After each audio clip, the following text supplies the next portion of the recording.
In this particular discussion, we are going to try to make several additions to our original text, which we think will convey some new dimensions of meaning to our basic problem. In the first place, as we all realize, ancient philosophy and science derived a great deal of symbolical knowledge and insight from the study of the human body.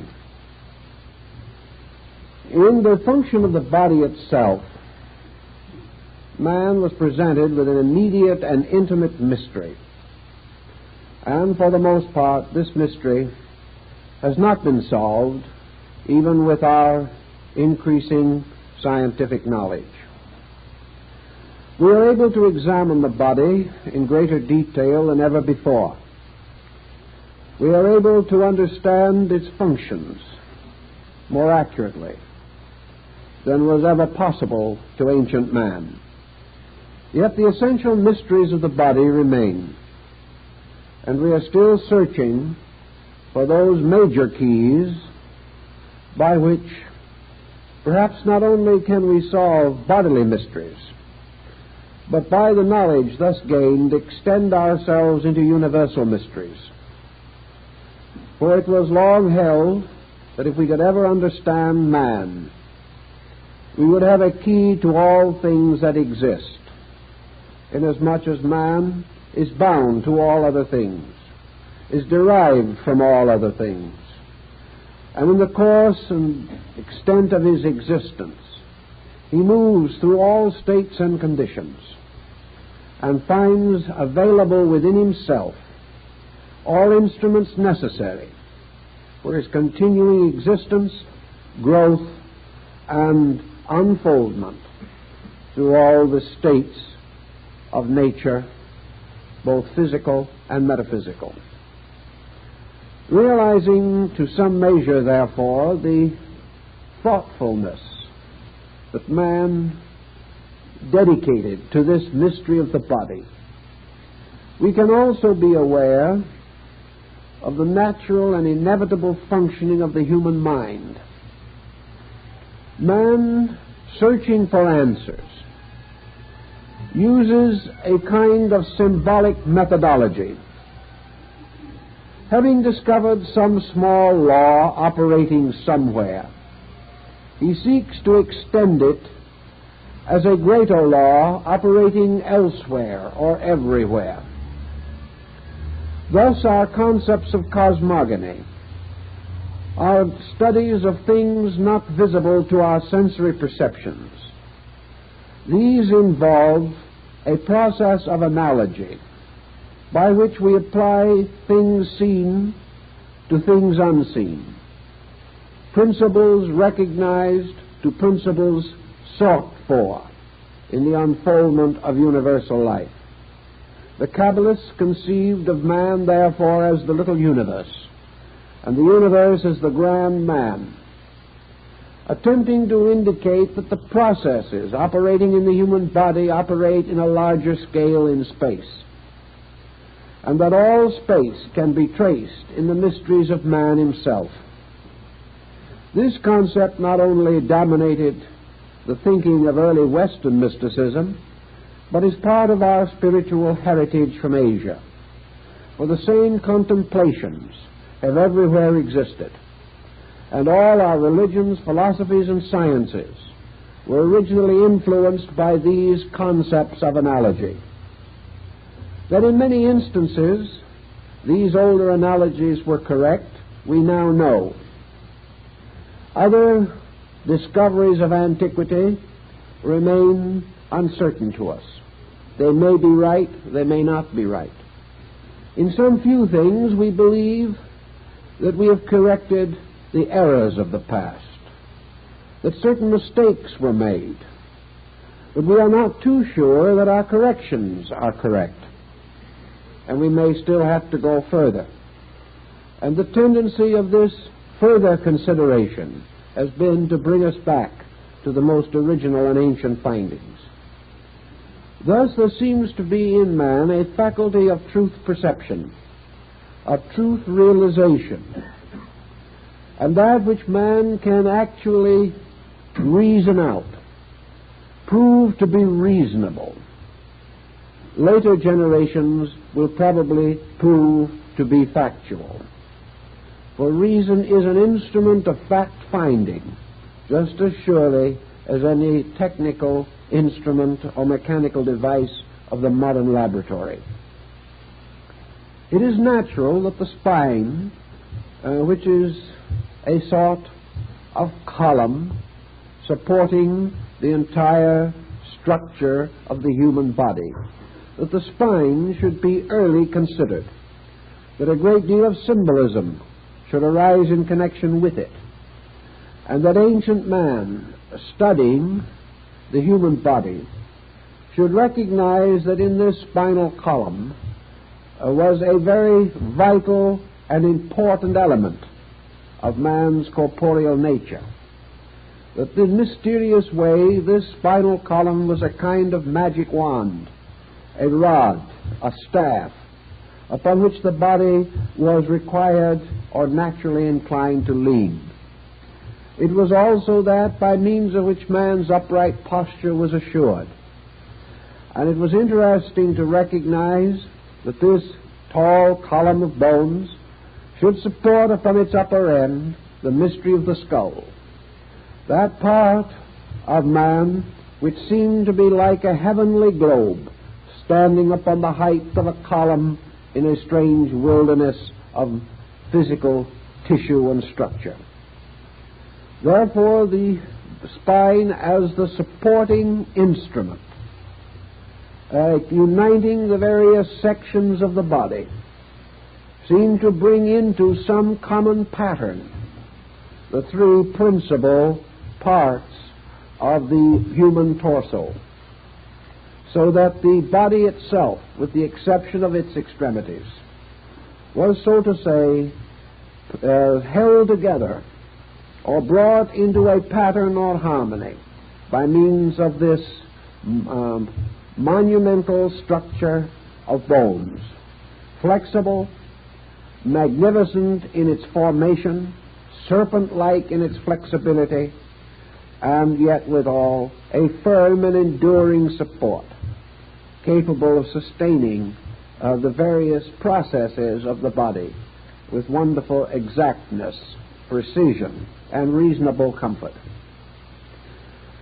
It was interesting to these ancient people that this spinal mystery seemed to bring into harmony the three principal parts of the human torso, namely the cranial, or the contents of the skull, the thoracic, or the contents of the chest, and the abdominal, or the contents of the abdominal cavity.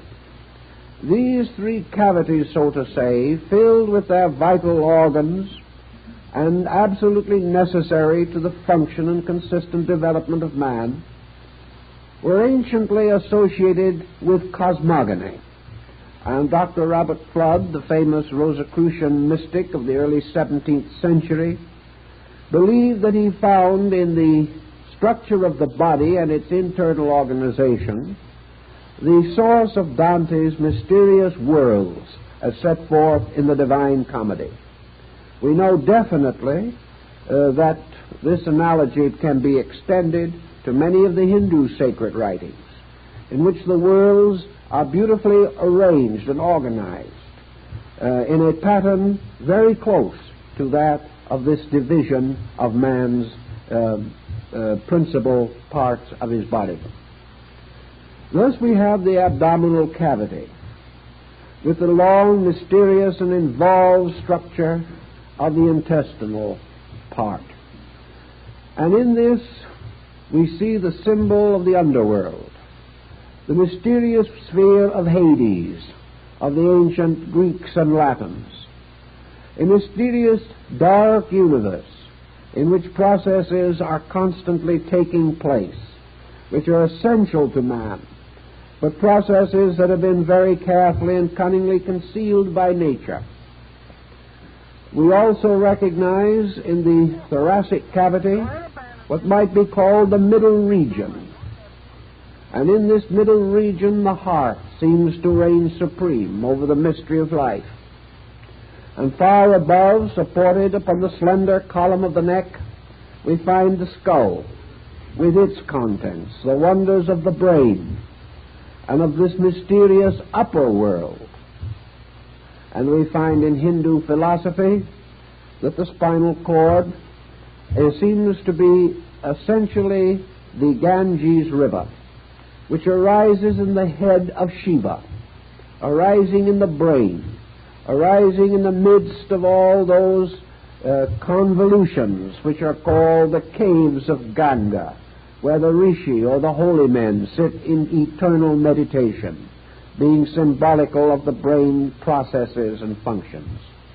And that this river then flows downward like a river of life, and that this river becomes a distributor of nerve impulse and nerve instinct to all parts of the body, keeping it alive, so that this spine with its brain above seems to resemble an inverted plant, a kind of bulb with its growth descending from the brain and extending throughout the body.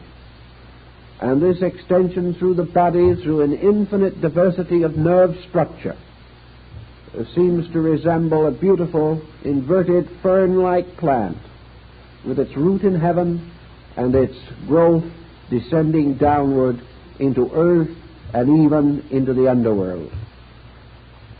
The ancients furthermore recognized in this spinal column with its content a kind of ladder, the kind of ladder upon which Jacob saw the angels ascending and descending.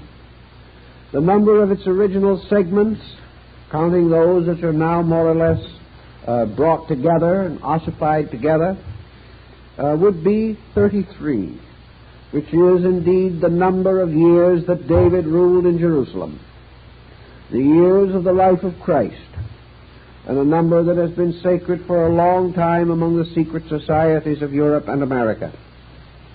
This number 33 is a fabulous number in symbolism, and there seems to be no reason to doubt that its original significance was related to the study of the spine, or that in some way the spine became a symbolic equivalent of this number, and the principles and energies associated with the number likewise cannot be denied. In Egypt, under the name of the tape column, or the mysterious symbol of the pole or axis of things, the spine was also highly venerated. It was held that it was like a column, the roots of which were in the underworld, and the upper part extending higher to carry upon its upper end the celestial globe, the globe of the brain. And to more or less carry on this symbol, we note that early anatomists have made constant use of the old symbolism in naming various parts of the body, and also, to a degree, various parts of the brain and spinal system. We know that they have called, for instance, the upper vertebra of the spine the Atlas, and it is this Atlas, the giant of Greek mythology, who carries the heavens upon his shoulders. This heaven world being in truth representative of the cranial sphere. Thus the ancients divided man, as they divided nature, into heaven, earth, and hell, into three great parts: a superior universe above, represented by the brain; an inferior universe below, represented by the abdominal cavity; and between these two, the world of mortals, or the human world, in the midst of which, upon the mighty mountain of the diaphragm, was the temple of the heart. All of these symbols we find in the Eddas and sagas of Scandinavia, in the Kalevala of Finland, in the Buddhist mysticism of China and Japan. We find it in the Greek and the Egyptian. We find it in the Brahmanic and Hindu mysteries of the world mountain. All of these different elements of symbolism seem to derive very closely from the study of the human body. Now, in the course of this study and in the development of it, the problem of the relationship of the nervous system to the great economy of life took on the greatest meaning to ancient man. The nervous system to the primitive people of the world seemed to be a kind of middle ground between the two great life-giving systems, the arterial and the venous blood systems. The arterial system was therefore regarded as supreme and held to be the first and greatest power of things. For by this system, life itself was distributed into the body. The nervous system became a kind of symbol, therefore, of the intellectual or psychic life of man. And the venous system became symbol of the mortal or physical life of man. Thus, spirit, soul, and body were represented by these systems. And of these systems, the soul or psychic body was given the area of the brain, because, as Buddhism later so well clarified, the entire mental life of man originates in a kind of intellectual complex. And the machinery for this complex, called the machine of the six senses, is localized or centered in the brain. It is therefore in the brain that the individual achieves self-consciousness. It is in the heart that he participates of universal consciousness. And it is through the venous system and its various functions of the body that he attains a certain body consciousness, which is comparatively rudimentary, but is nevertheless present in the equations of life. In the same way, psychologically speaking, man derives an authority from these areas of his own consciousness. From the heart center, he gains the concept or the authority of life. It is by virtue of this heart power that man is aware of the mystery of what he calls life. And he has associated life with this from the beginning. The brain he has associated with thought, or the mental activity. And the venous system of the body he has associated with function, or bodily structure. Man, therefore, consisting of spirit, soul, and body, or spirit, mind, and body, assigns these in a symbolic way to these three great areas of his own physical structure, which are united into one mysterious and wonderful pattern by the sovereignty of the cerebrospinal nervous system. This led in turn to a whole series of philosophical inductions and deductions, some of which are of value to us in our present thinking. Buddhism helps us in one respect, because it gives us, to a large degree, the anatomy and physiology of the nervous system. In India, it is assumed or was believed that Buddha was associated with the planet Mercury. And it is this, in turn, which primitive Western man always associated with the nervous system. The nervous system involves not only the physical sensitivity to nerve action and reaction, but it involves the entire sensory existence of man. This sensory existence of man brings into focus another interesting belief of the ancients, which we have mentioned in the book, but which I would like to enlarge upon a little more. Namely, that the entire nervous system of the body is an extension of the nervous structure of the brain itself. Therefore, that there is a mental or nervous image of the whole body in the brain. And the brain process is, first of all, achieved within a brain body and that this in turn is extended into the physical body itself. In other words, there is an archetypal man in the brain. There is an archetypal mental being in the mind itself. And man's mental life is lived in the mind, not in the body. It is only by an extension, a series of reflexes, a process of induction, that the mental life of the individual is communicated to the body itself. The instruments by means of which this communication may be achieved are the two branches of the nervous system, the cerebral, spinal, and the autonomic. These become the instruments for the extension of man's mental life into body. But man's mental life is essentially lived in the mind. And it is in this mental life, lived in the mind, that we have the root of practically all of the individuality factors which we consider to make up Manas, the man, the thinker.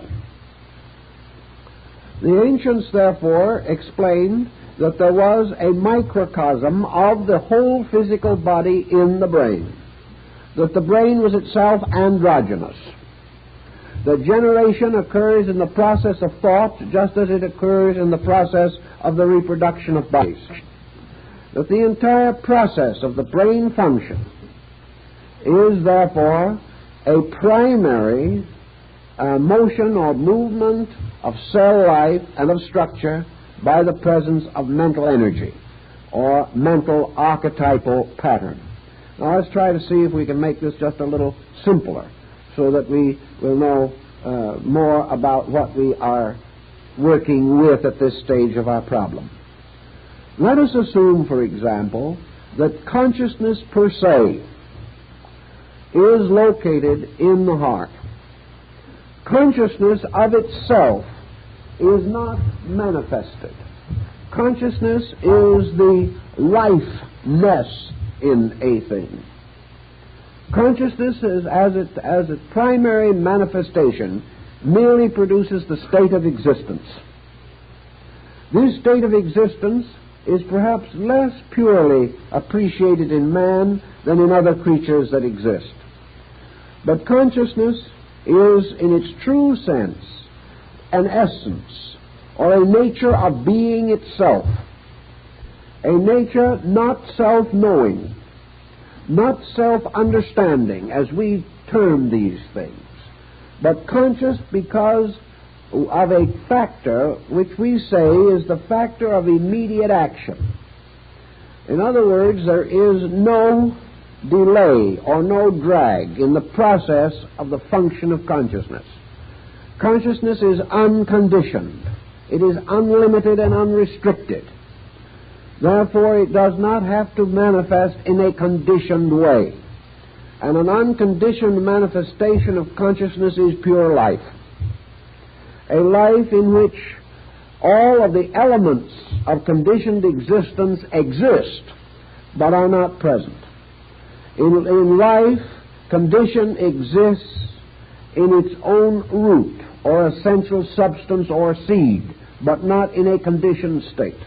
A creature, therefore, with a heart life may be said to have a condition of consciousness similar to what Buddha describes as nirvana. It is the extinction of all particular or all attribute functioning.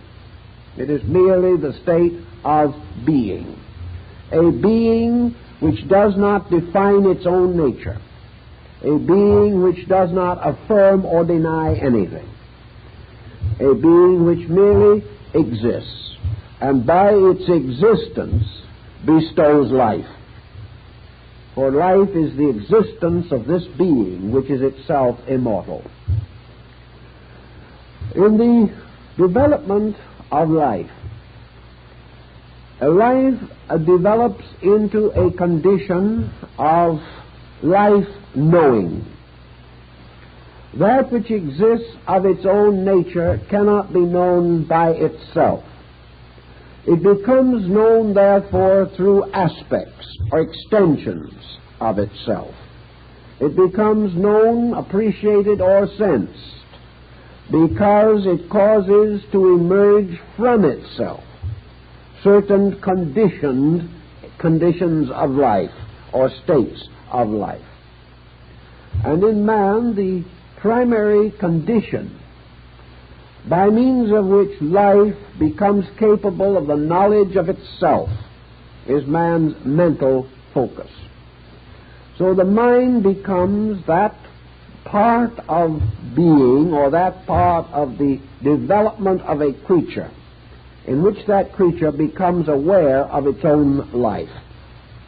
Primarily, therefore, it is life awareness. And this life awareness is called the first reflex of being. It is called the process by means of which being becomes a being. Being becomes self-knowing, and through extension becomes capable of knowing that which is not its immediate or primary self. So consciousness in the sense of egoism, consciousness in the sense of self-consciousness, arises in the mental structure. And this mental structure achieves to the state of self-consciousness by a series of experiences, which are referred to in Eastern philosophy as graspings or orientations. As a person dizzy reaches out for support to something that is strong and stable, so in its confusion, mind reaches out for supports. It attains these supports by extending itself by means of the nervous system through the sensory perceptions, and it gains certain consolation or conviction material from the testimony of these perceptions. This testimony being brought back into the mind, coordinated by the mental coordinator, and thereby assembled into various types of knowledge. All these types of knowledge having as their end and purpose the discovery or experience of the nature of a selfness or a selfhood. Thus, in philosophy, we discover that it is by means of the mental process that man becomes capable of the consciousness of isolation. He becomes capable of thinking of himself as himself. And as a result of that, he can no longer think of himself as anything else but himself. And out of this conditioning comes the gradual separation of the personal from the universal. And the personal appears upon the surface of the universal. And the personal becomes a condition of the universal.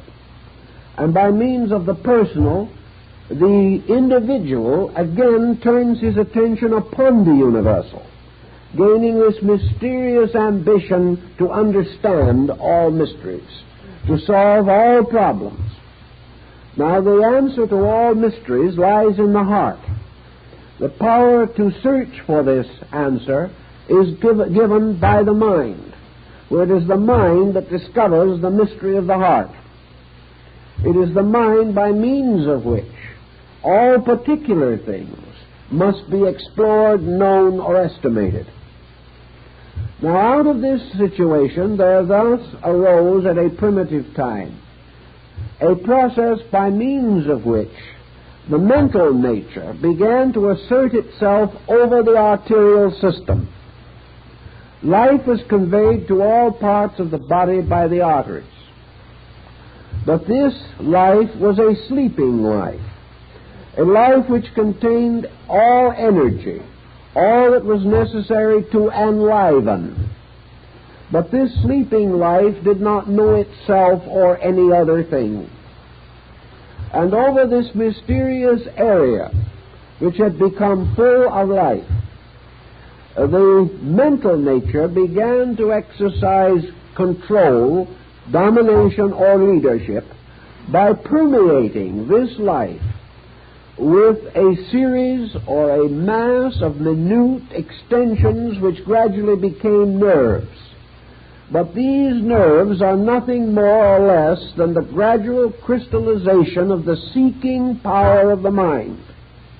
the mind seeking not only to know things, but to gradually coordinate the body. That the mind could control the body meant self-control. And in taking over the control of the body, the mind then affirmed a leadership over this structure. And this leadership ultimately caused the individual to become a mental being rather than a living thing solely. This mental being then assumed the control or leadership of all the processes of the body, causing these processes to unfold, causing the evolutionary concept to take over, because it was mind controlling matter that equaled growth. Growth in this sense merely not the extension of body, not the continual healthy life of the cell, not even the healthy process of cell fission and a multiplication of cells, by means of which the world might sometime become completely laden with tissue alone. But now the gradual imposing of mental purpose, the imposing of mental energy upon physical processes and upon the life itself by which these processes were animated.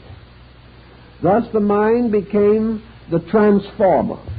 It transformed body into a purposed instrument of selfness. And gradually this self in the body attained greater and greater dominion of body until it established a complete tyranny over body. By the time this had been achieved, man had become a thinking creature. But now we are at this interesting crossroad in the world's thought, that we have now achieved the condition in which, by evolutionary processes in nature and by psychological processes in man, the neural power, the nerve distribution, has become the administrator of life. It is therefore in the nervous system now that we must seek the solution to most of life's mysteries. It is in the nervous system also we must find the cause of most of life's misfortunes. It is in the nervous system also that we must search for life's meanings, life's goals, life's purposes.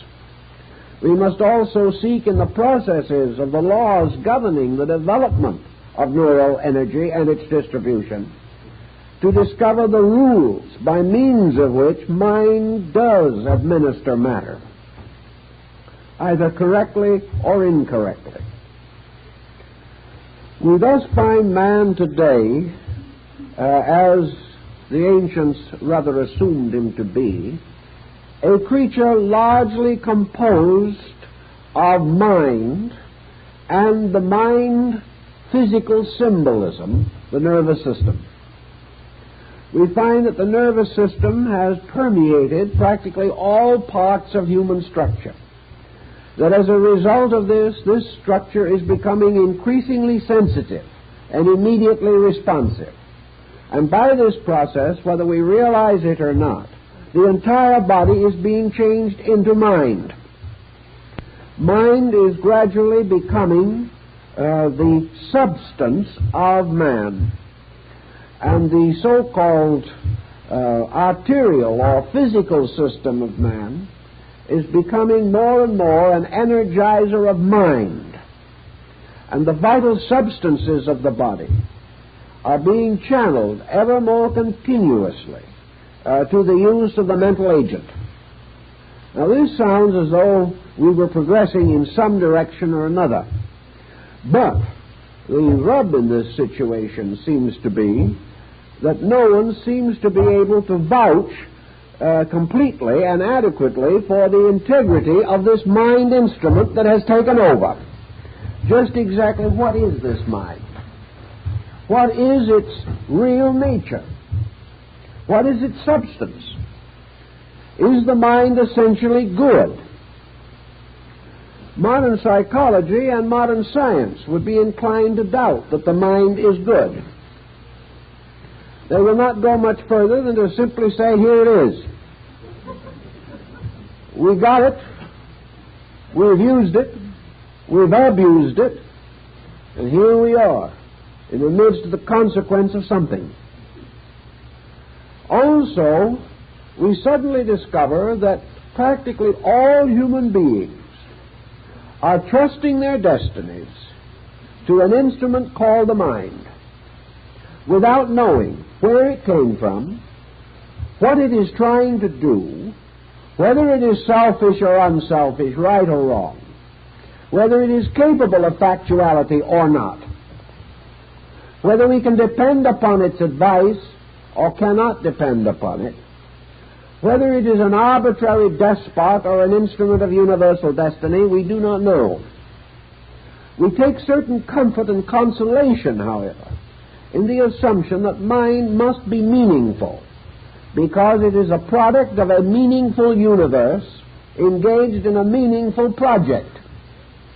Therefore, mind must have its place in the universal purpose, or it could not appear in the human structure. For all intents and purposes, however, man has discovered that the mind, by its very nature, derives a large part of its knowledge or a large part of its basic reasoning materials as a result of the testimonies of the nerve sensory perceptions. Therefore, that the mind very largely is building its entire structure from environment, and that the great and essential purpose of mind was to extend itself by means of nerves, so that by means of these nerve links it could bind itself to the mystery of the outer world. Without a nervous system, man could not be aware of the world around him.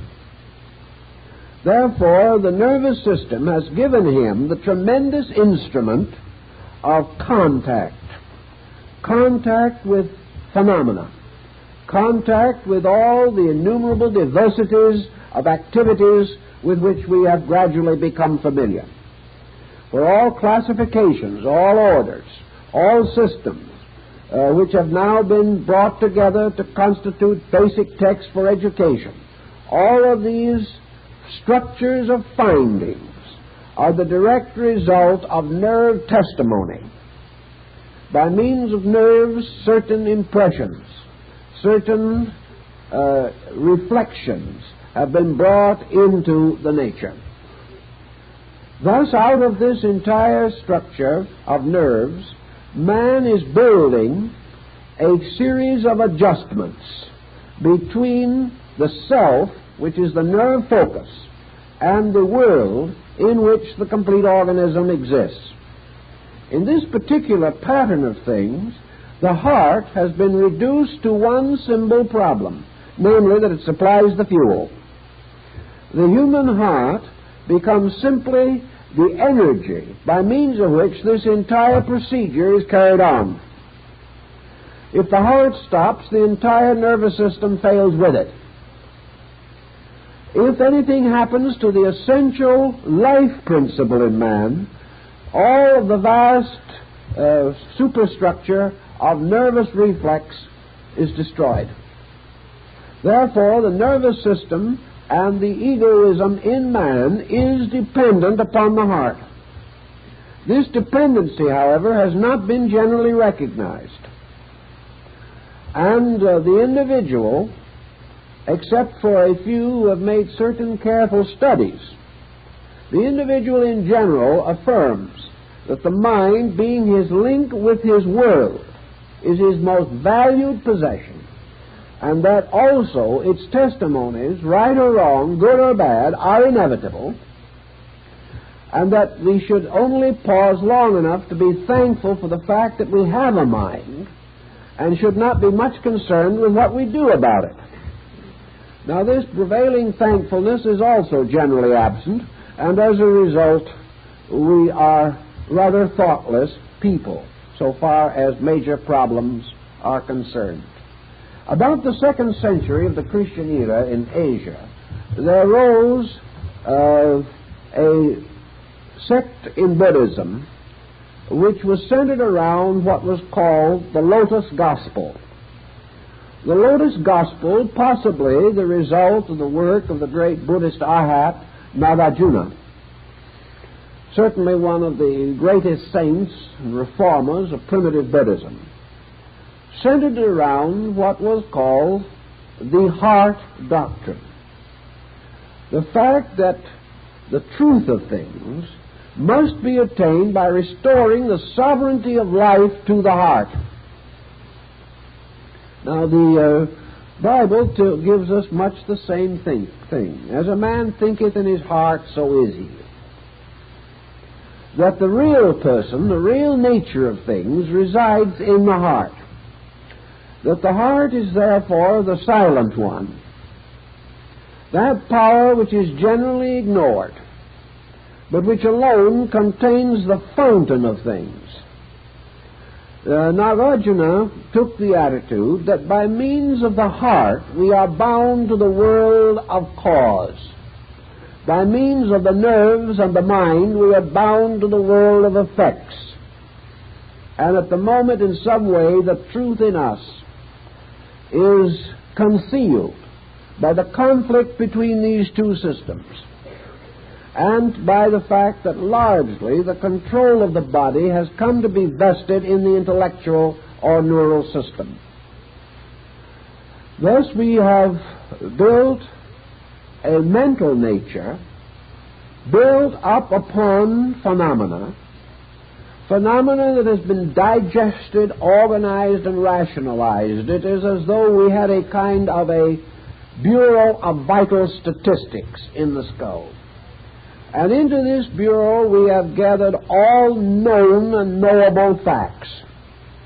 We have then turned these facts over to coordinators, who have, in a mysterious and wonderful way, by aid of a machine which is more exact than any of the mechanical brains we have ever been able to manufacture, that by means of this internal machine which transforms facts into relationships upon which dynamic must depend, that by means of this we have come to certain dynamic attitudes about things. These dynamic attitudes form in themselves a little bouquet or cluster of dynamic factors. And these, in turn, by their chemistries and interminglings, have produced what we call the ego, which is, in a sense, the summary of our dynamics. The ego is, therefore, the thing that says, I want, I will, I must.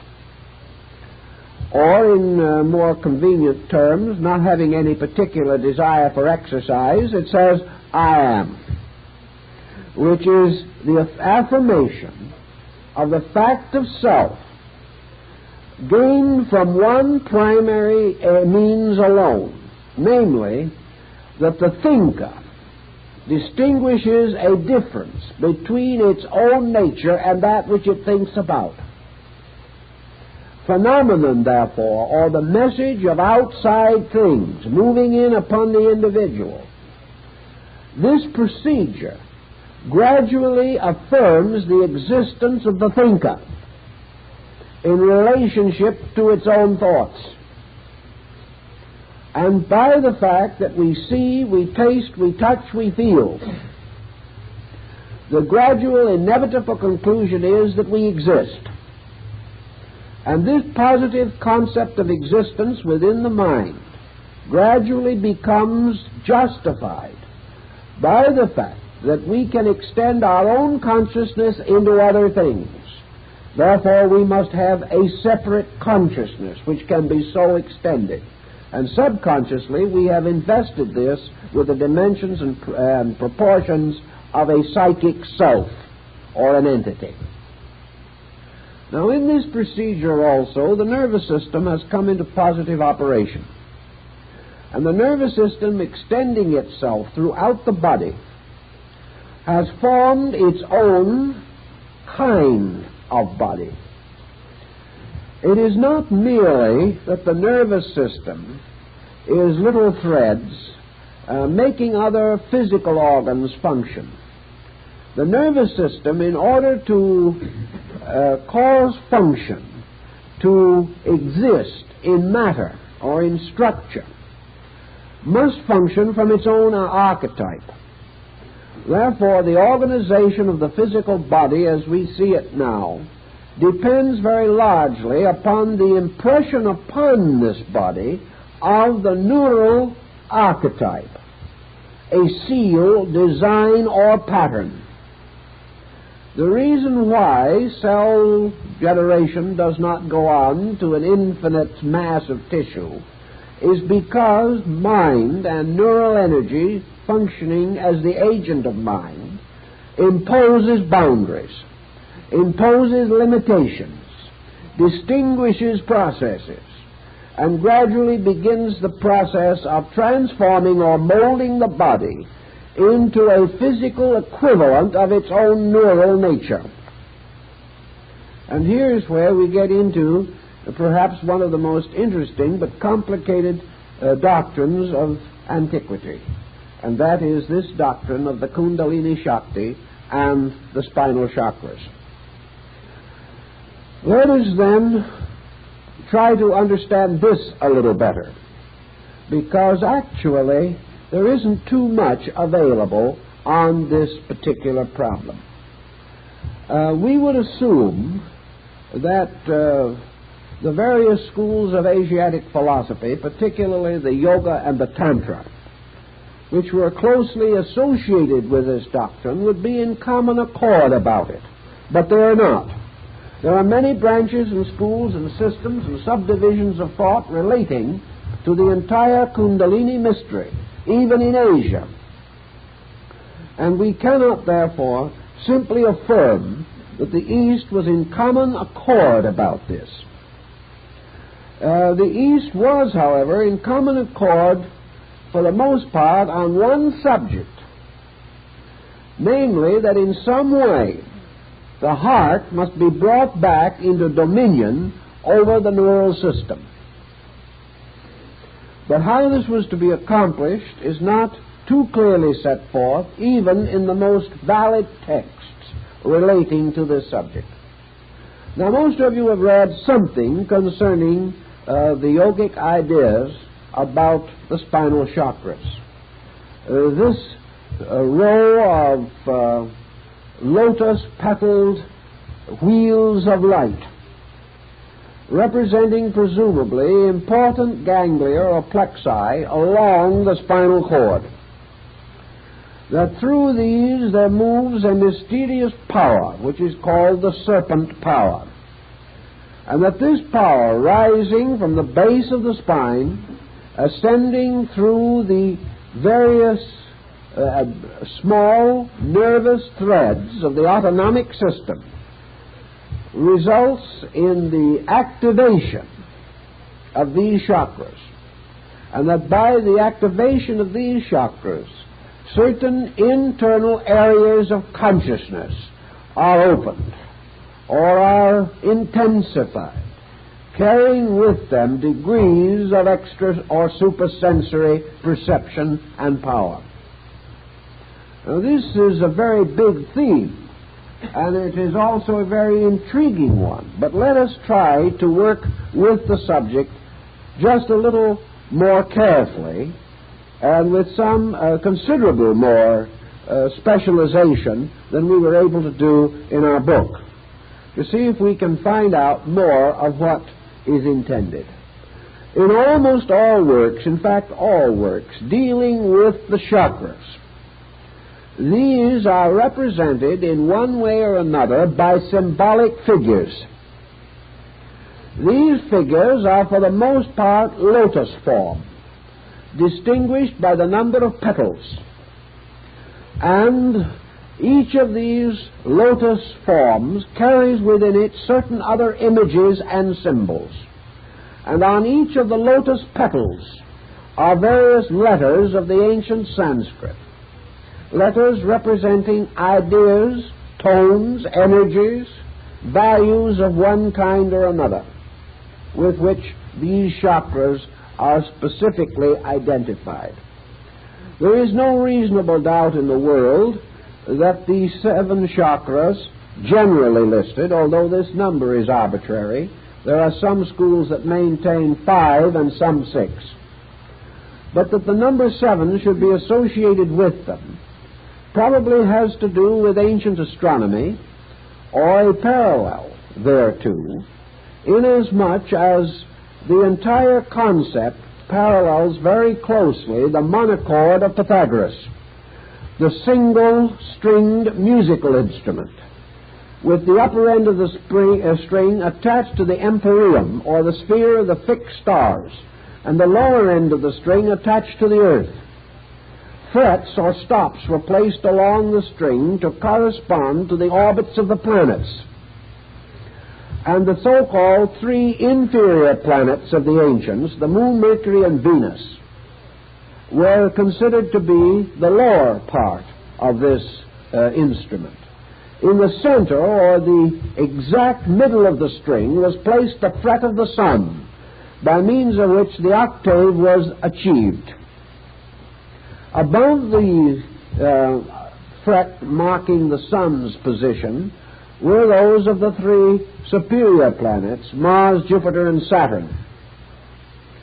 Thus, this vertical thread placed, as Pythagoras placed it, between heaven and earth, and divided by 7 frets into intervals, became very similar in its general concept with that of the chakra system.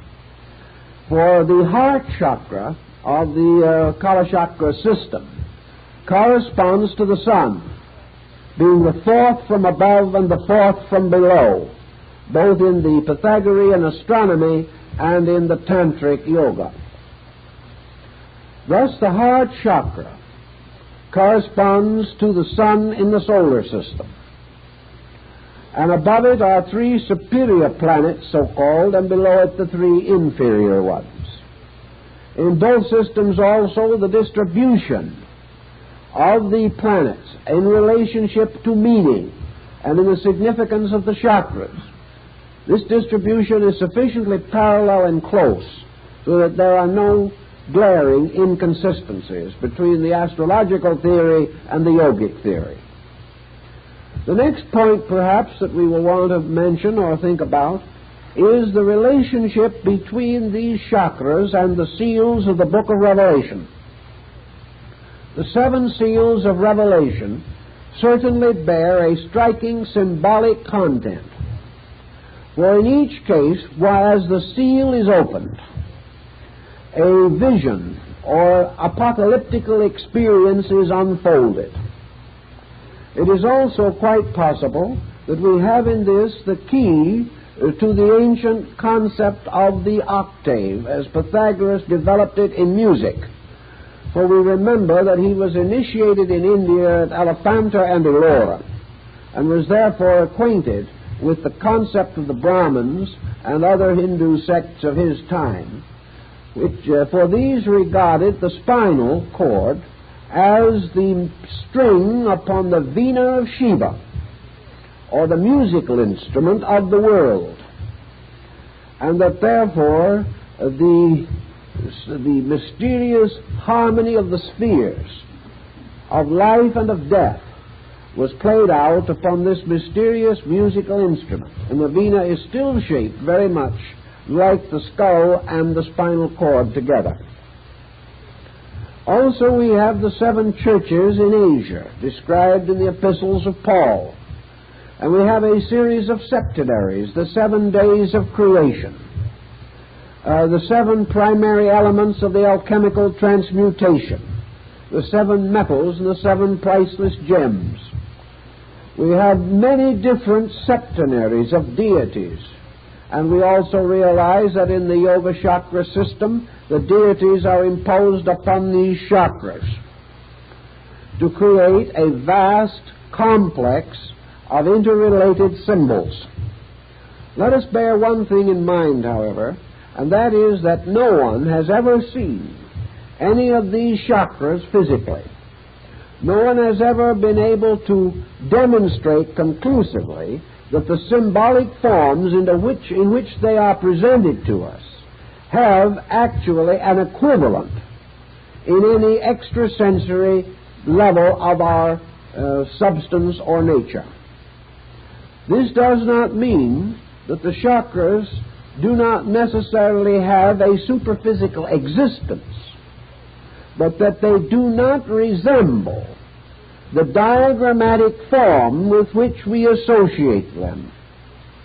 In other words, it is not possible for us to see these lotus flowers as lotus flowers. It is not possible for us to count their petals and find a letter of the Sanskrit alphabet on each one of them. Nor is it possible for us to look inside of one of them and find the six-pointed star, nor is look inside of another and find an elephant with a white howdah on its back. These things we do not find when we look. We cannot find these forms. We do know, however, that these forms were created for a purpose, and that this purpose was undoubtedly and inevitably that each one of these so-called chakra forms is a mandala. That is, it is a meditation wheel. The purpose of the shape of the chakra is therefore to cause it to become a symbol of meditation. And it is meditation upon the symbol and the meaning of that symbol and the gradual internal experience of that symbol which is believed and held to be responsible for the opening of that particular chakra. Thus, the key to the opening of the chakras consists of a series of meditations, these meditations being fixed by the ancient systems of Raja Yoga. Also, it was held that if any method was used in the effort to unfold these chakras contrary to their rules, or that inadequate or incorrect techniques were used, a very serious detriment would result. That the individual would come into a very desperate situation. Now, actually, I think this particular phase of the subject has been a little exaggerated. And most of those who are thoroughly aware of Tantra are in agreement with this point. For the simple and single reason that the accidental or inadequate or incorrect development of these chakras is virtually impossible. In other words, it is almost inconceivable that a person unacquainted with the entire doctrine could cause these chakras to be agitated or affected in any appreciable way. Now, this takes the next point into consideration. Where are the chakras? The chakras were held to be in juxtaposition to a series of important centers of the human spine. That these chakras are therefore related intimately with certain gangliated areas, and that the contemplation of them was intended to be directed toward the areas in which they existed. The higher school of Tantra, however, makes a very interesting statement which we made in the book years ago, but did not greatly extend. Namely, that the chakras are actually all of them in the brain, and that what we call the spinal chakras are the reflexes of the brain chakras in the mirror of mind. That the neural system carries the reflexes into various parts of the body, but that the chakras themselves are in the 7 primary caves of the brain. Why do the Tantra say this? Why? For a very simple reason, namely that the entire chakra concept is mental. The entire procedure is mind influencing mind. The entire engendering of the theory and the working out of the theory is a phenomena within the field of mental energy. In order, therefore, we will say, to meditate upon the chakra, it must be conceived of mentally. Cannot be regarded as an organ which can be examined by persons of all beliefs.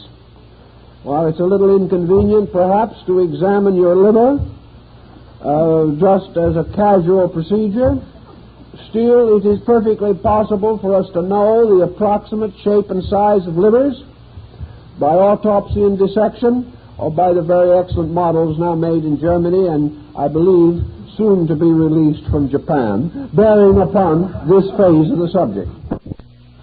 In other words, any physical structure can be explored, can be examined, its size, shape, substance, and materials estimated with reasonable accuracy. Such is not true of the chakras. The chakras can be explored only by mind, can be visualized only by mental concentration, can be known and experienced only by mental reflex. Therefore, in the chakras, you have a very rarefied group of mental organs arising within the substance of man's mental existence. And as a result of that, being subject to all conditioning that is possible to a mental structure or form in nature. Now, here is one of the problems that immediately presents itself on this basis. The mind being used for the visualization of these spinal mandala, which is what they actually are, engenders in consciousness the symbolic shape. This shape is fixed by tradition.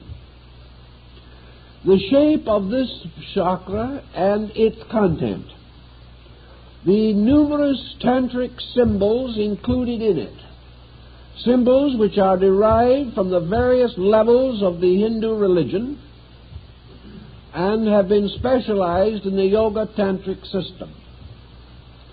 These symbols are internally visualized as existing. Perhaps the beginner or the novice works from a physical chart which shows these forms, with which he becomes mentally and psychologically familiar. The purpose that he is attempting to achieve is, therefore, to release the energy symbolically represented by this form. By releasing the energy, what he is actually trying to do, whether he realizes or not, is to reverse the process of mental control and restore what might be termed the pure energy, which has been blocked by mental phenomena.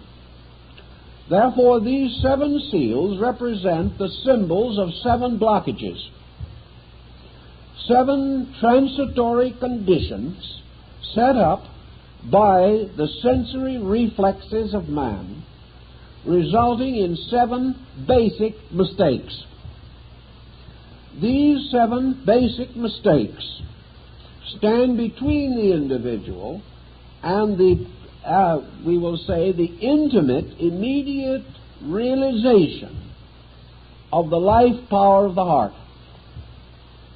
To overcome these, therefore, he must overcome the instruments of phenomena which he has set up.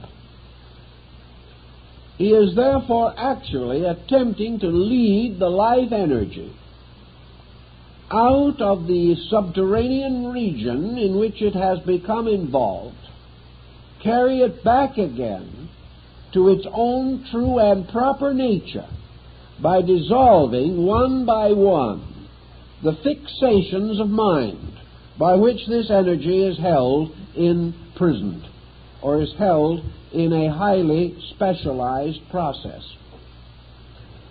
To do this, of course, the Tantra process must achieve the victory of right use over wrong use. That is its primary function.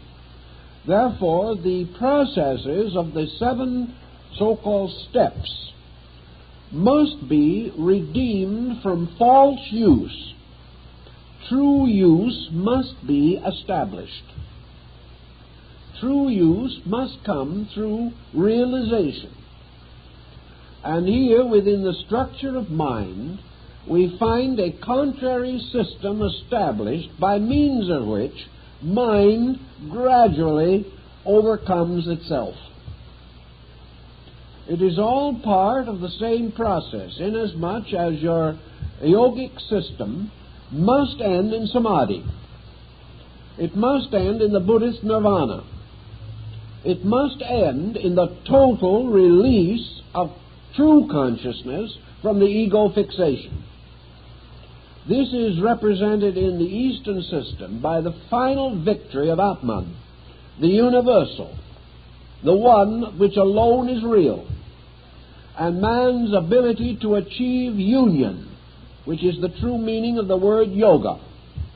Union with the infinite, union with that which is unconditioned. Therefore, it is not right to assume that the chakras can be anything more nor less than the 7 steps for attaining victory over illusion. Now, as 7 steps for attaining victory, man attains the victory by attaining victory over the symbolism of the chakra itself. He gains his victory by mastering these wheels. Now, the word chakra actually means a whirling wheel. Now, the whirling wheel, which is sometimes shown balanced or poised upon the finger point of the god Vishnu, this wheel is a reminder of the Tantra that these centers are in constant motion. All of these chakras should be represented as spinning violently. And the direction in which they spin is of the greatest importance, because in each case victory consists in the reversal of the direction. This is very significant as we proceed. But why do these chakras always appear or seem to be spinning? The answer is that in the condition of man, all of the so-called aspects of mental energy are in constant motion. There is no stability in the mental energy. It is continually in movement. It is continually in conflict. It is continually contradicting itself. And these chakras represent conditions which are constantly in alternation within their own structure. Like the wheel of fortune that goes round, and where it stops nobody knows.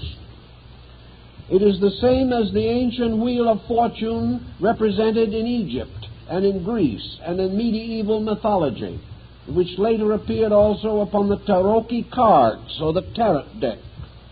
The wheel in which 4 figures are fastened to the rim, and as one figure falls, another rises. And when that figure in turn falls, the one that was low rises again. It is this endless turning of the wheel, the turning of the Buddhist prayer wheel, the turning constantly of the alternation of the nidanas, or the conditions of existence, constantly spinning. All conditions, therefore, spin upon the axis of illusion, and there can be no permanence, reality, or fixedness in them. The purpose of the concept seems to lie in the fact that in the 7 states of mental existence represented by the chakras, there can be no fixedness. There can be nothing that is truly so, nothing that is inevitably not so, nothing that is finally good, nothing that is ultimately bad. These are only sequences of conditions. And the conditions themselves are what are called dependencies. Each condition is dependent upon the previous for its own existence, and that which is subsequent is dependent upon that which precedes it. Thus the wheel goes continuously, and in all of the chakra areas, the motion of the wheel was the ancient symbol of instability, that everything is movable in the universe except the axis. The mysterious, invisible center upon which the wheel turns alone is immovable.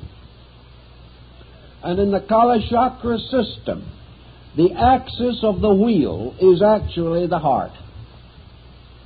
The heart, therefore, becomes the axis of a wheel, and around it move the 6 conditions represented by the 6 other heavenly bodies, the 3 inferior and the superior conditions. The 3 superior conditions are the 3 states of the elevation of mental phenomena.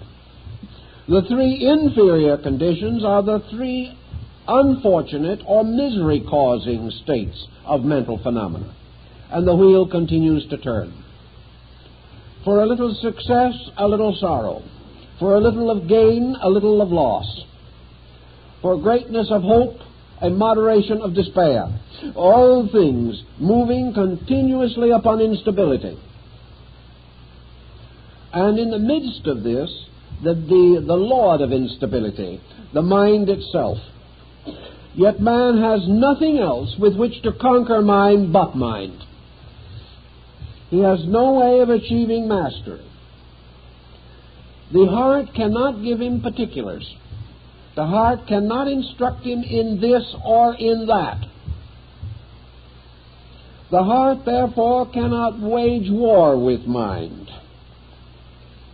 because it has none of the objective instruments by means of which mind has created not only its wonderful neural structure, but the ancient symbol of this, the spider in its web.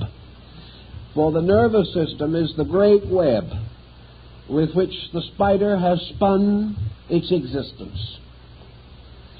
In this system, or symbolism, therefore, we have these chakra points, which represent, therefore, the central patterns, the archetypes of 7 conditions by means of which the unconditioned, or that which is true, is obscured. The mind has 7 patterns upon which it operates. These, we might say, are like the notes of a musical scale. The mind ascends through 7 steps or stages, moving from the infinitely personal to the infinitely impersonal. And the victory of mind over mind is in a mysterious way the only victory which man can achieve, inasmuch as the mind is his militant instrument. The mind is the mysterious power by means of which the error of the mind itself can be discovered. Thus, as the mind has been shown to produce logic, to destroy that which is illogical, mind has produced reason to overcome that which is unreasonable, always remembering that the mind also generated the illogical, which it later had to correct, and also was the source of the unreasonable, over which it ultimately had to gain a victory. And always remembering that the reasonable of today will probably be the unreasonable of tomorrow, and that no degree of mental attainment which man can achieve can be other than the victory of a new mind over an old one, or the victory of today's thinking over yesterday's thinking. The mind can therefore battle only itself. It can have a victory only over itself. It can make a fool of nothing but itself. And actually, It is the only power that we have by means of which man can lead himself out of the maze of mind. And the old mystics, being well aware of this fact, then created a rather stable pattern to lure the mind away from its own negations, to conquer step by step the primary fallacies of the mind, to achieve ultimately the overcoming of the ultimate fallacy of the mind, which is the fallacy of selfness. This in itself must lead then to that which is beyond self, and that is the Atman, or the reconstruction of man's relationship to the concept of self, so that self is no longer the personal being, but the universal being, and that allegiance is transferred from the will of the individual to the silent will of space itself. As we know that the end of yoga is union through liberation, we can only safely assume that the steps of yoga are steps toward liberation by the mind overcoming its own previous fixations. These fixations being due largely to the symbolic testimony of the senses. Therefore, one of the sensory perceptions is associated with each of the chakras. And the victory over that testimony of the senses achieves ultimately the victory over the error or the false premise which this has set up in the mental equipment of the individual. On this basis, therefore, it can be quite definitely pointed out that the true chakras are in the mind. And the mind, because it occupies an area in juxtaposition with the brain, we may say, for general purposes, that the true chakras are in the 7 important nerve centers of the brain. That the brain, therefore, extends these down through the bodily system itself. Now, one of the points that is very interesting about mental phenomena, which I think we all have begun to realize, is that this phenomena is substantial in its own realm of energy. We can see this mysterious fur-like nervous emanation which comes around the body of man, so that also inwardly, when seen from the level of neural vitality, the whole body is a glowing network of nerves. These nerves have their own light and light color in themselves. And they have very much the color which we most commonly associate with nervous energy, and that is a yellow or luminous golden color.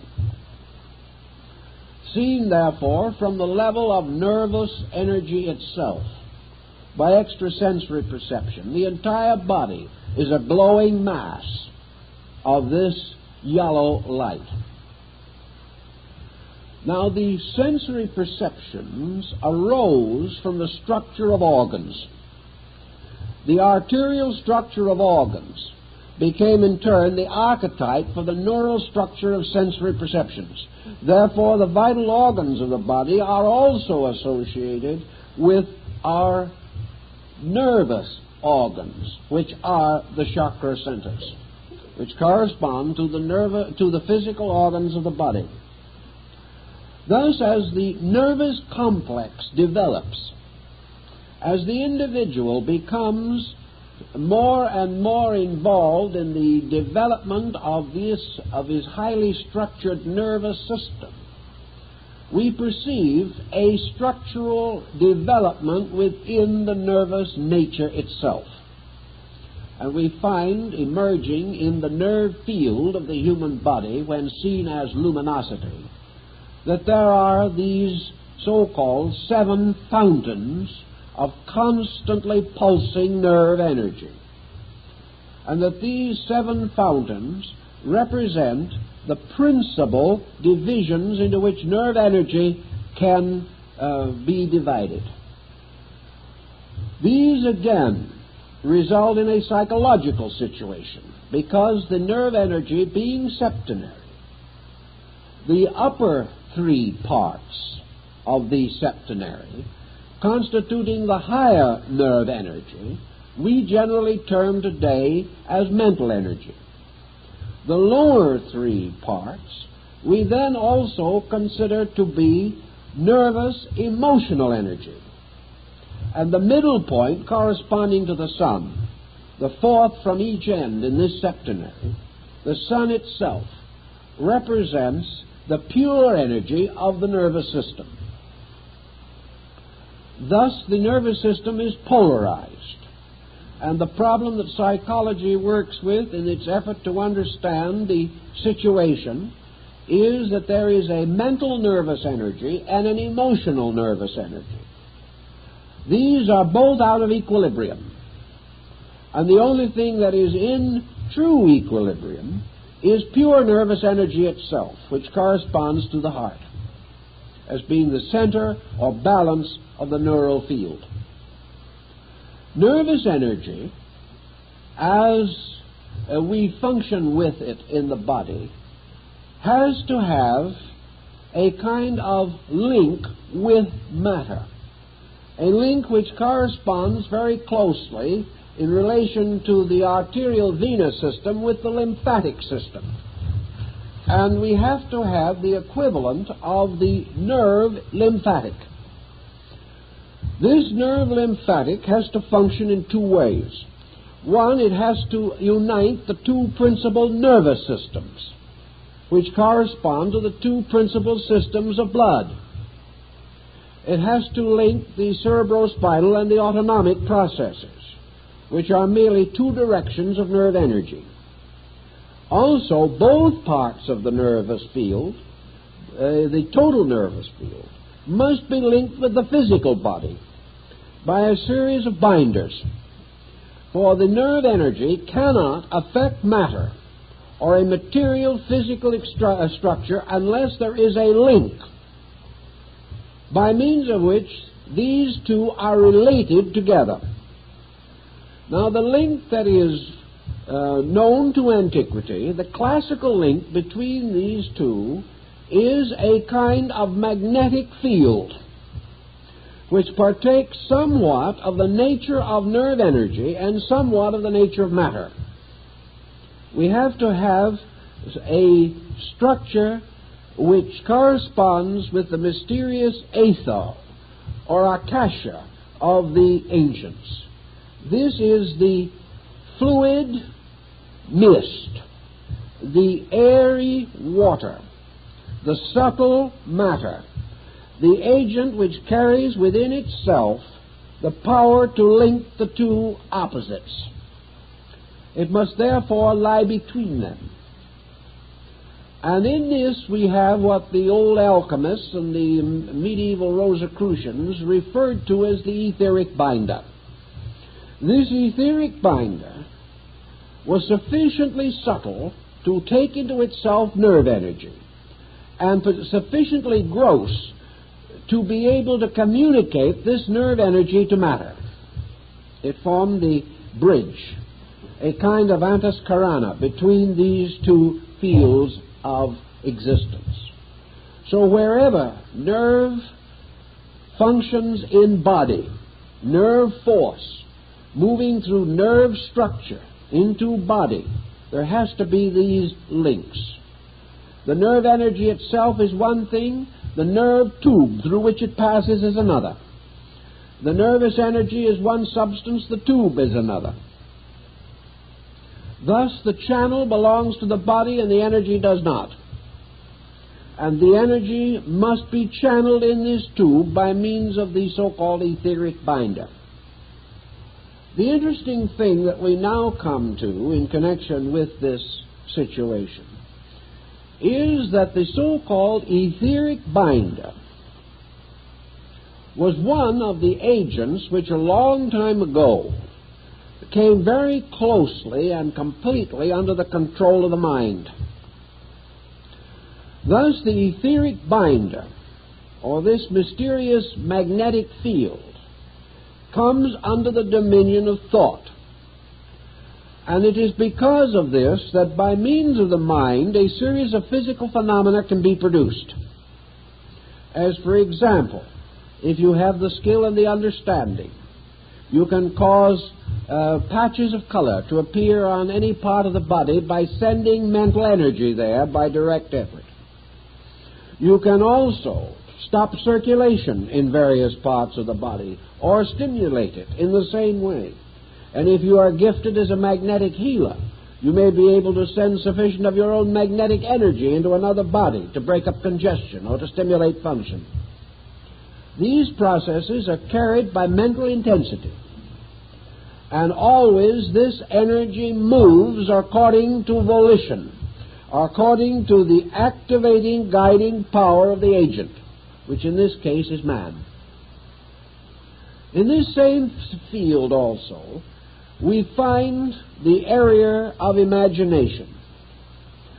For we know that anything which the mind conjures up, nervous etheric energy can formulate into patterns or designs, so that we may create visual images. We may create symbols within our own psychic neural structure. We may also, therefore, develop the power to create various forms, and later develop the faculties to see what we have created.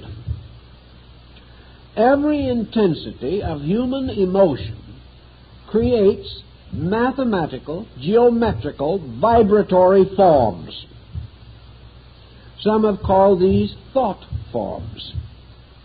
But whatever we may want to say, every emotion and every thought has a number, a color, a form, and a sound. And we cannot escape this, no matter how hard we try. So that our thoughts become mental things. And of the mental things with which our thoughts become involved, there are perhaps none more difficult for us to live with than the products of our own negative thinking. Because in this process of negative thinking, we are working in a wonder world of mental energy. These emotion thought forms which we generate, we obviously generate within the mental nature. Therefore, these forms, whether they be mental or emotional thought forms, actually are generated within the mind itself. But because of our very natural processes of mind, we project them, just as the mind projects the chakras. And as a result of that, these forms, these thought entities, can be seen as something separate from ourselves, although they have no substance except in ourselves. We can project them. Just as, for example, there is a phase of psychology in which we can project an image from within the subconscious and project it objectively as a visual form and see this image as distinct and apart from ourselves.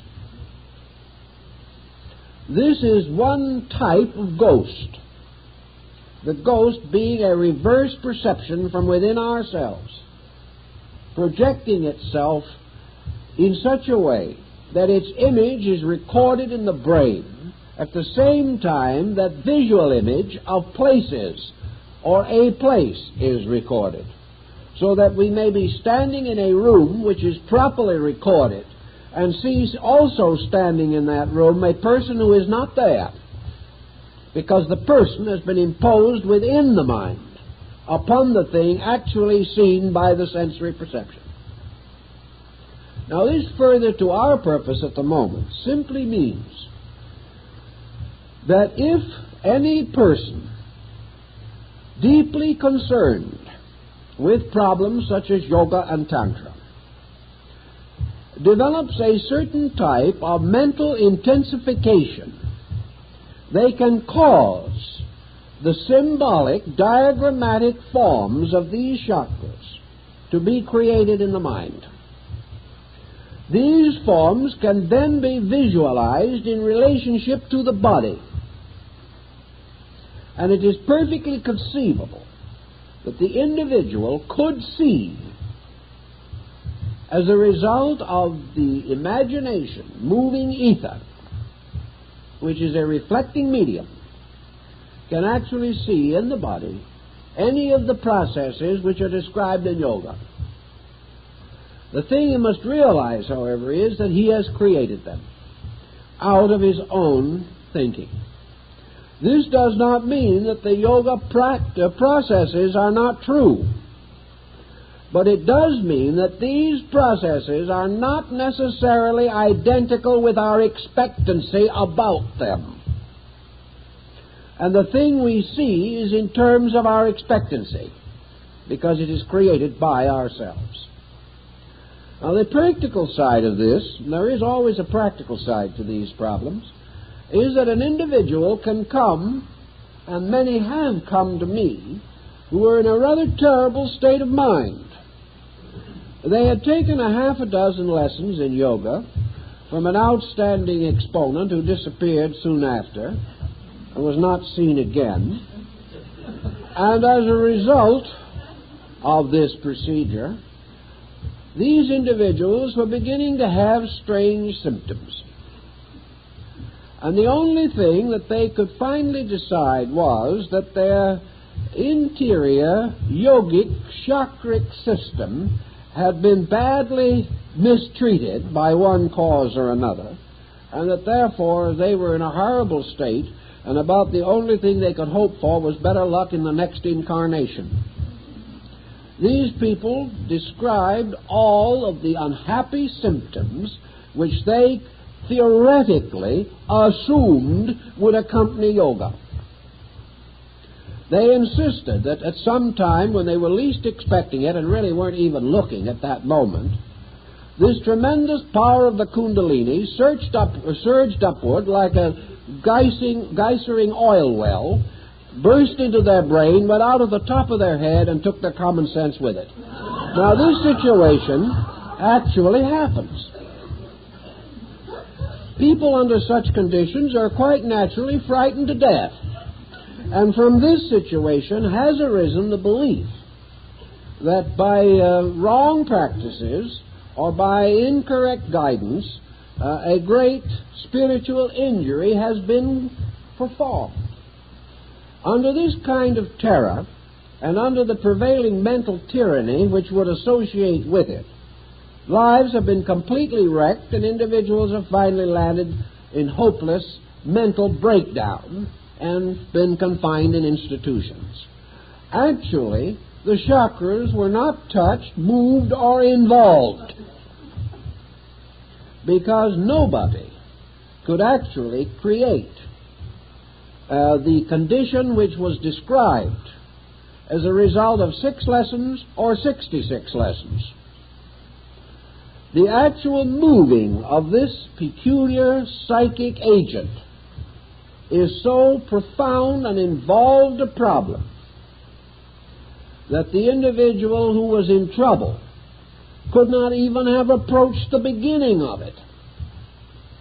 What they had actually done was create a complete mental chain of chakras and blown this apart with their own fear. Now, this type of thing can happen, does happen, and another individual, incidentally, with a little psychic vision, might appear to see what they have seen, and they can get confirmation, because their own thought form has set up these etheric thought patterns, which can be seen by another person. But the fact they can be seen still does not make them so. For in this entire phenomenon of mind, there is nothing that the mind testifies to that is finally true. This is an amazing but important fragment of philosophy. The fact that the mind has decided it is in itself prima facie evidence that there's something wrong with it. For the only truth is that which the mind cannot conceive.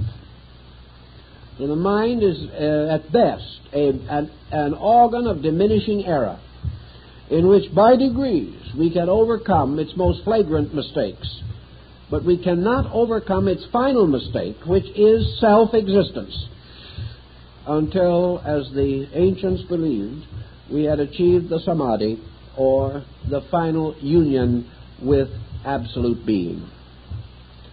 So in the chakra problem, we are dealing with a series of symbols.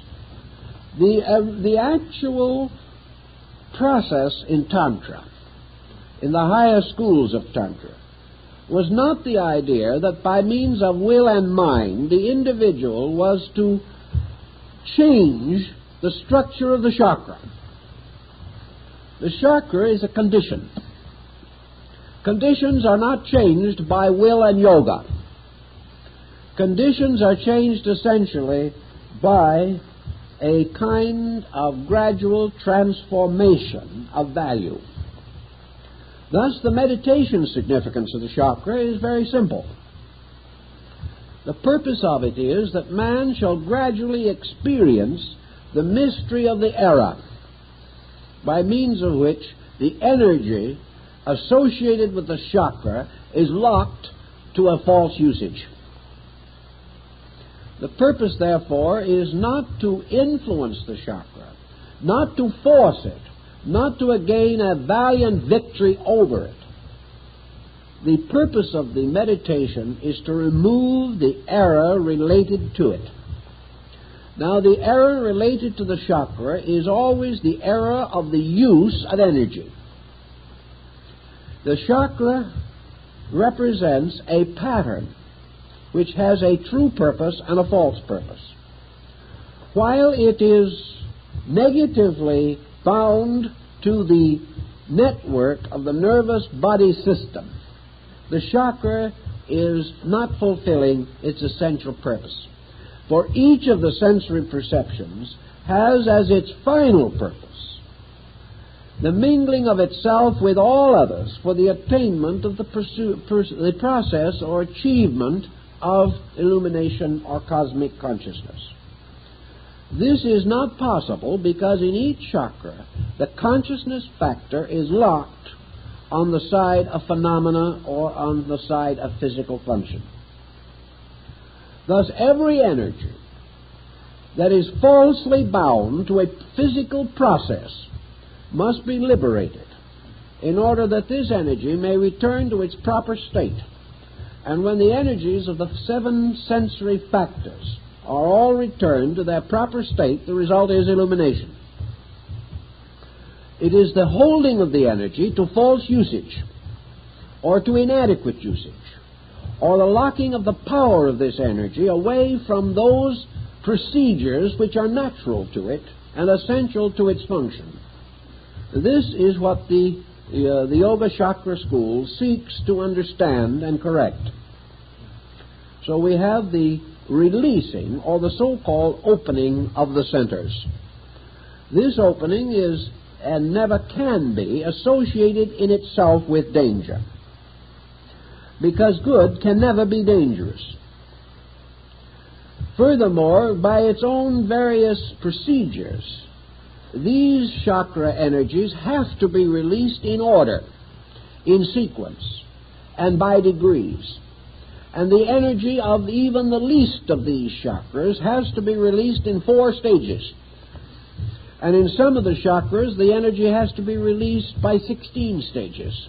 In others, by 12 stages, but none less than 2 stages. And in the body itself, the number cannot be less than 4. The only one that can be less than 4 is the Ajna chakra in the forehead, which is of 2 petals only, and represents the one exception to this rule. But each of these is released by the meditation upon the meaning of the letter upon the petals. Now, this has to be done by knowledge, by an actual factual awareness of facts. It is no more possible to go somewhere, sit down, and close your eyes tightly and go to work on this problem than it is to fly to the moon without mechanical help. With mechanical help, we may make it. But we still will not be able to solve the mystery of the moon in the chakra, and there is one there. The answer to the situation, of course, lies in the relaxation of the uses of these energies as the individual gains equilibrium, freedom from excess. It is said that the petals open. In other words, the petals relax. Opening is relaxation. It is the assertion of the normal over the subnormal or the abnormal. In the case of man, these centers are originally represented as buds because they represent potentials of consciousness with the consciousness locked in them. By the quietude of consciousness, the Kundalini, which is the symbol in man of the ascending power of the pure volition of Atman. The Kundalini or Kundalini is therefore the tracing of the path of true growth as opposed to all apparent or seeming growth. It is the gradual rising of the pure essence of consciousness through conditions to its final unconditioned release. It is the gradual unfolding of those creative powers in man which must finally have their final victory over the mental complex of idea sensation. So the achievement consists in the same way as the various steps in all the disciplines of religion. There is almost certainly an analogy also between the idea that man had that there were originally 7 important religions, and that these religions are in turn associated with the chakras. These religions probably stem from or are responsible for the concept of the 7 churches. There is no question that each of these religious systems is keyed primarily to a different key note, although the object of all is the object is always identical. The purpose of the religion is always a state of holiness. But each in its own way has a basic psychological concept as to how this is to be attained. There are religions of love, religions of service, religions of wisdom, religions of courage. There are religions which teach positive doctrines and others which seem to teach negative doctrines. And the ancients simply held that the great religions of the world were themselves, more or less, this symbol of the chakra chain, or as it's referred to by Sri Krishna in, I believe, the Uttara Gita, there is this idea of the one thread passing through the 7 beads. Now, the 7 beads can be the 7 chakras. The 7 beads can be the 7 religions. They can be the 7 races. They can be the 7 continents, the 7 forms of life, the species, the genera of all things. But wherever this septenary occurs, it finally tells us that the creative power itself, represented in Tantra by Shiva, that the creative power itself in meditation creates the 7 worlds from its own mental chakra centers, and that the creation is the setting in motion of the 7 wheels or chakras within the structure of universal mind.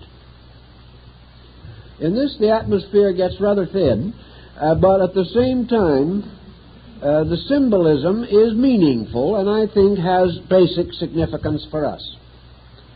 That this septenary which we find in nature therefore always flows back into the sign and symbol of the great mendicant, and that is Shiva, seated on the top of the mountains of Himavat, wearing the garment of ashes as the symbol of mendicancy, holding the tridenta, and with the river Ganga or Ganges pouring out of his head. But in this meditation symbol, the deity enters into, in descending order, the consciousness of the seven ganglia of the nervous mental consciousness, and from each of these levels causes a creation to flow out.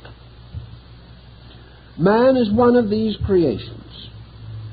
Each form of nature repeats, therefore, in miniature the procedures of the great mendicant. The same mendicant draws the universe back into itself again in the end of the great period of manifestation by reversing the visualizing process and causing the consciousness to ascend again through the seven conditions to the unconditioned. Thus, involution is the emergence of all these worlds coming forth out of the great chakra wheels of universal mind energy. Evolution is the reversal of the motion of the wheel and the gradual reabsorption of condition into the unconditioned on each level. Therefore, if we wish to take one of the chakras,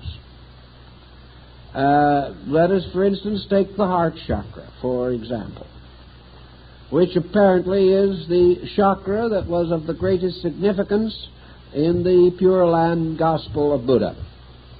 In this chakra, we have the concept, therefore, of the radiant power represented by the Buddha Amitabha, seated in the midst of this great lotus. And these deities are always lotus-throned. And these lotus thrones are the chakra in each case. But is seated in the midst of this lotus throne, and the victory of the heart as a victorious fact over the illusion of desire, which is its negative fact. The victory of compassion over passion. The victory of love over desire. The victory of release over possessiveness. The victory of love over hate. The victory of all things in their own nature, right, true or good, over their extensions or their misinterpretations or their confusions as a result of the impact of external phenomena. The victory in each case is the restoration of the simple fact of the thing. Therefore, when from the heart chakra, which we have variously used in our functions, someone says, have a heart. Someone else says, he's kind-hearted. Another individual says, his heart is in the right place. These are tremendously dynamic statements. We never could imagine the heart being anywhere else. But anyway, it sounds good. Psychologically, we are now referring to the goodness of the heart. When the simple fact of the goodness of the heart achieves victory over the compromises which we make of affection, regard, friendship, in the concourse of daily life, when the heart becomes the seat of goodness, and this goodness gains victory over the illusion of compromise, we may then say that the heart chakra opens. The discipline by which it is achieved may involve the recognition of the chakra, the recognition of the unfolding of it. But the discipline is meaningless unless it is accompanied by a series of transformations of conduct, by which, in fact and in action, man's understanding is transformed from selfishness to selflessness, from egoism to non-egoism, from personal to universal. And when the transformations have occurred in the conduct and character of the individual, the ancients decided or revealed that this energy, which has been locked in misuse, now begins to flow out in its natural purpose. And the nature of this energy is therefore represented by the 12 petals of this flower. And with these petals opening, the victory of this consciousness over the 12 nidanas, which are the conditions of existence, which can all be solved by true love. The victory, therefore, of the chakra simply means that its energy is now devoted to solution rather than to confusion, and that by an experience of consciousness we have achieved the opening of this flower upon the mysterious rod, which we call the spine. This is the symbol of the blossoming of the rod of Joseph, and in the Tannhäuser legend, the blossoming of the staff of the penitent who is forgiven because his rod blossoms. And the blossoming upon the staff is, of course, the symbol of repentance, but most of all, it is the symbol of God's witness that this repentance is accepted, which simply means that the divine power is then moving through these blossoms in its own appointed way, and that pure consciousness is beginning to move out through the neural system, and that as a result of that, the nervous energy thus becomes a redeemed energy, and that which was the betrayer becomes the redeemer. And in the end, as the Persians say, Ormuz, the spirit of light, and Ahriman, the principle of darkness, are reconciled. And it is in the nervous field that good and evil, right and wrong, truth and error must make their great struggle and finally be reconciled, because good and evil are brothers. They are both derived from the same energy. They are both supported by the same energy. But enlightenment releases this energy from evil and dedicates it to good. The wheels reverse their motion, and the Dharma chakra, or the wheel of the law that is forever turning, turns towards redemption rather than toward embodiment and toward the Dharma of unfulfilled personal desire. This, I think, perhaps will give us a little different concept of this, perhaps a little nearer to the teachings of the great essential Tantra, before it was disfigured by various adulterations of belief. In other words, before the mind took it over and ruined it. But to redeem it again, it is once more the victory of true consciousness over mental consciousness. And from this, the ultimate victory of silence over all sound. Because it is in the great heart chakra, I think, that Dr. Suzuki got consolation for his idea of a man or the Zen monk slapping his hands together and saying, "You hear the sound?" And then the disciple says, "Yes." Now the master said, "Make a sound by slapping one hand together." And the disciple had a little trouble with that. But in the 12 petal chakra, according to the Tantric scripture, comes from this chakra, the heart chakra, the sound that is not caused by any two objects striking. This is one of the keys of the chakra. So in this we have this concept of a pilgrimage, of shrines, of the pilgrim going along the path and stopping to pay tribute at the various shrines of his faith. And in each of these shrines making the offering of his life afresh to the principle represented by the enshrined power or the enshrined deity. And by this mysterious journey, the individual therefore releases the true energy which he has from bondage to the mind and restores it again to the service of pure consciousness itself. Well, that's quite a little to think about. Maybe that'll do for tonight.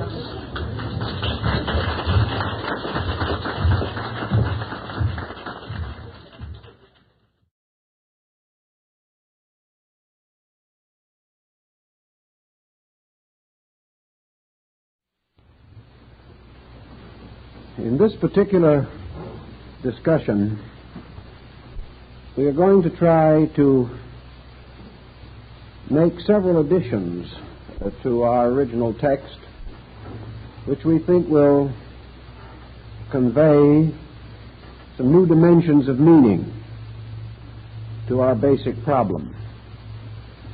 In the first place, as we all realize,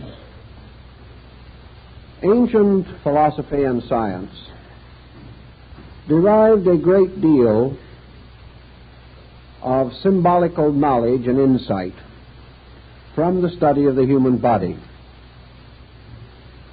In the function of the body itself, man was presented with an immediate and intimate mystery. And for the most part, this mystery has not been solved, even with our increasing scientific knowledge. We are able to examine the body in greater detail than ever before. We are able to understand its functions more accurately than was ever possible to ancient man. Yet the essential mysteries of the body remain, and we are still searching for those major keys by which perhaps not only can we solve bodily mysteries, but by the knowledge thus gained extend ourselves into universal mysteries. For it was long held that if we could ever understand man, we would have a key to all things that exist, inasmuch as man is bound to all other things, is derived from all other things, and in the course and extent of his existence, he moves through all states and conditions and finds available within himself all instruments of man which seem to be like a heavenly globe standing upon the height of a column in a strange wilderness of physical tissue and structure.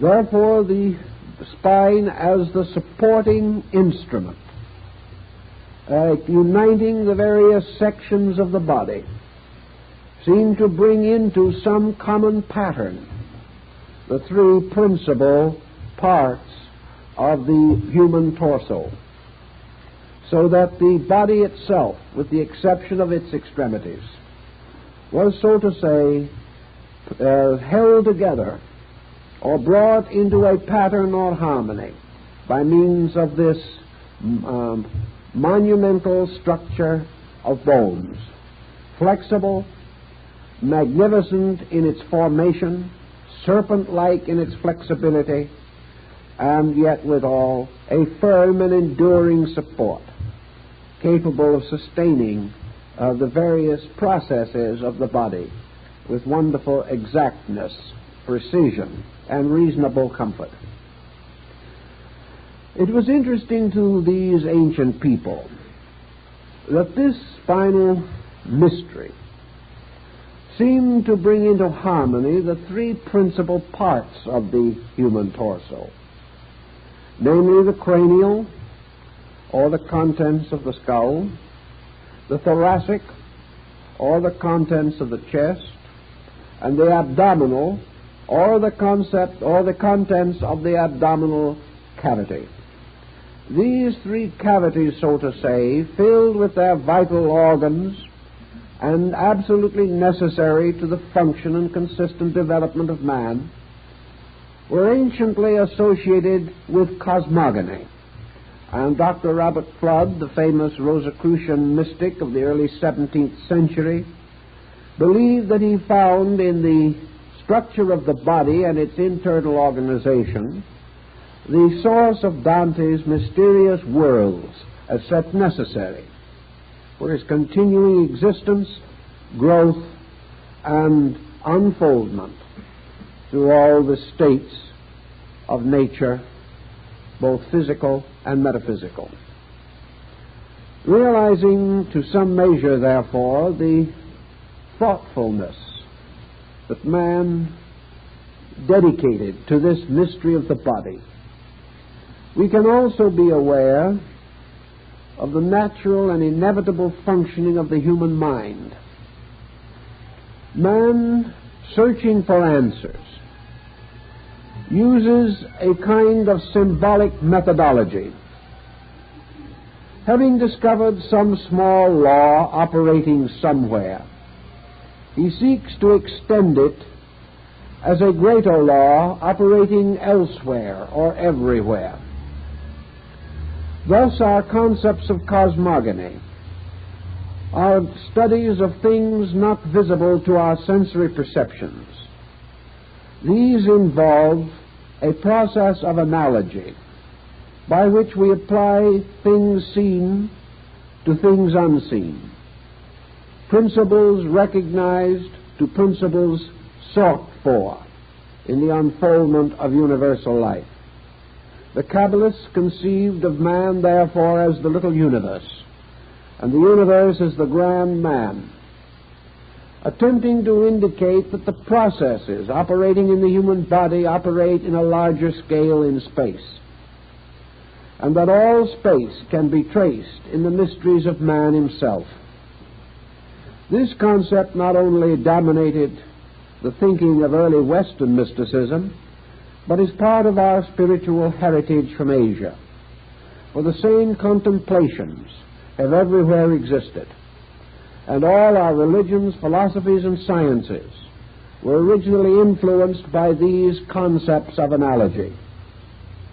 That in many instances these older analogies were correct, we now know.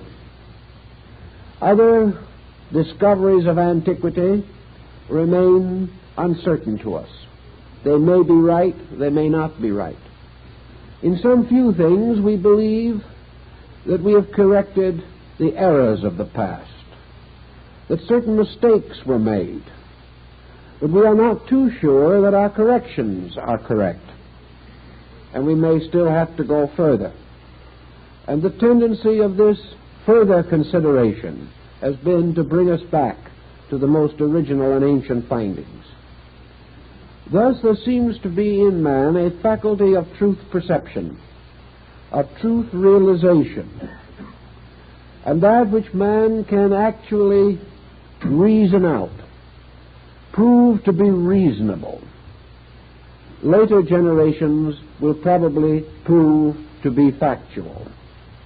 For reason is an instrument of fact-finding, just as surely as any technical instrument or mechanical device of the modern laboratory. It is natural that the spine, which is a sort of column supporting the entire structure of the human body, that the spine should be early considered, that a great deal of symbolism should arise in connection with it, and that ancient man, studying the human body, should recognize that in this spinal column was a very vital and important element of man's corporeal nature. That in mysterious way this spinal column was a kind of magic wand, a rod, a staff, upon which the body was required or naturally inclined to lean. It was also that by means of which man's upright posture was assured. And it was interesting to recognize that this tall column of bones should support upon its upper end the mystery of the skull. That part is forth in the Divine Comedy. We know definitely that this analogy can be extended to many of the Hindu sacred writings, in which the worlds are beautifully arranged and organized in a pattern very close to that of this division of man's principal parts of his body. Thus we have the abdominal cavity with the long, mysterious, and involved structure of the intestinal part. And in this we see the symbol of the underworld, the mysterious sphere of Hades, of the ancient Greeks and Latins, a mysterious dark universe in which processes are constantly taking place, which are essential to man, but processes that have been very carefully and cunningly concealed by nature. We also recognize in the thoracic cavity what might be called the middle region. And in this middle region, the heart seems to reign supreme over the mystery of life. And far above, supported upon the slender column of the neck, we find the skull with its contents, the wonders of the brain and of this mysterious upper world. And we find in Hindu philosophy that the spinal cord seems to be essentially the Ganges River, which arises in the head of Shiva, arising in the brain, arising in the midst of all those convolutions which are called the caves of Ganga, where the rishi or the holy men sit in eternal meditation, being symbolical of the brain processes and functions. And that this river then flows downward like a river of life, and that this river becomes a distributor of nerve impulse and nerve instinct to all parts of the body, keeping it alive,